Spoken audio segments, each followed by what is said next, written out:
Hello everyone, welcome to my new video. In this video, I will cover up the viral diseases. ये video में मैं आपको Zika virus के बारे में शॉर्ट ओवरव्यू दूंगा। ये भी डेंगू, टाइफाइड, मलेरिया की तरह ही इसके भी सिम्टम्स पाए जाते हैं, बट इनसे कुछ डिफरेंट है।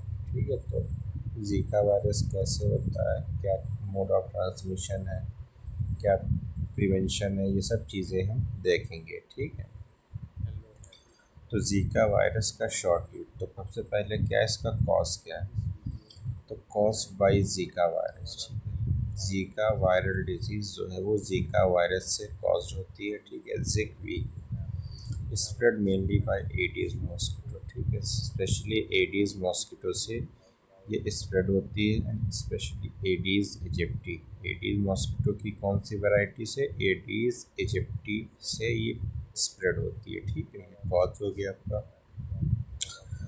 अब इसके ट्रांसमिशन की बात करें तो मॉस्किटो बाइट से डे टाइम में बाइट करता है। प्रेग्नेंट मदर टू फीटस से ये ट्रांसफ़र हो सकता है।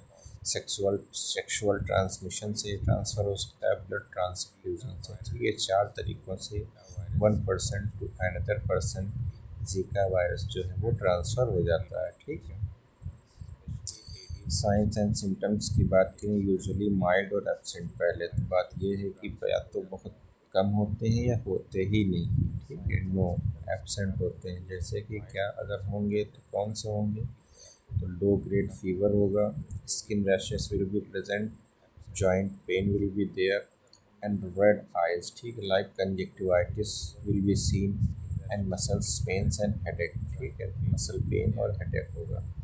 सिम्टम्स जो हैं 2 से 7 डेज तक लास्ट करते हैं, यानी रहते हैं। ठीक है, 70 से 80% में कोई सिम्टम देखने को नहीं मिलता है। ठीक है, मतलब 10 से 20% लोगों में ही ये सिम्टम्स आते हैं कि फीवर हो सकता है, स्किन रैशेस हो सकते हैं, जॉइंट पेन्स हो सकता है, रेड आइज हो सकती हैं।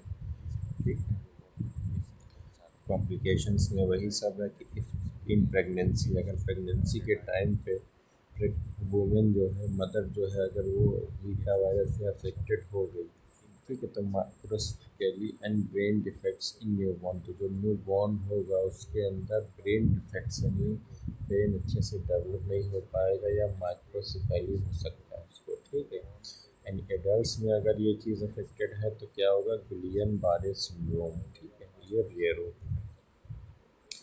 अब हम बात करते हैं डायग्नोसिस एंड ट्रीटमेंट में हम लोगों का बचा। ठीक है, तो डायग्नोसिस में वही RT-PCR कराते हैं, polymerase chain reaction early detection के लिए, और IgM IgG एंटीबॉडीज़ का टेस्ट कराते हैं। तो 2 तरीके से हम डायग्नोसिस करते हैं जीका वायरस की। ट्रीटमेंट में हम, आप जानते हैं, एंटीवायरल ट्रीटमेंट अभी तक नहीं बना है, सिर्फ हम सपोर्टिव केयर दे सकते हैं, रेस्ट फ्लूइड्स ये सब, और फीवर के लिए पैरासीटामॉल। ठीक है, इसमें भी एनसैड्स वगैरह, क्योंकि डेंगू से मिलते जुलते ही इसके भी लक्षण होते हैं, इसलिए एनसैड्स अवॉइड करते हैं जब तक कि ये कंफर्म ना हो जाए कि इसको डेंगू नहीं है।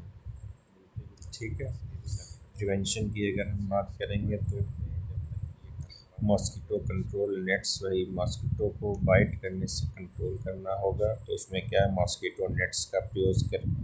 ठीक है, यूज़ करें, रेपेलेंट्स का यूज़ करें। ठीक है, नो स्टेगनेंट वाटर। ठीक है, वाटर को रुकने ना दें। सेफ सेक्स करें। ठीक है, pregnant women should avoid travel to affected areas. अगर कोई ऐसा एरिया है जो जीका वायरस से अफेक्टेड है तो प्रेग्नेंट वुमेन वहाँ ट्रैवल ना करे। And no vaccine available. क्यों? क्योंकि अभी तक इसकी कोई भी प्रॉपर वैक्सीन अवेलेबल नहीं है।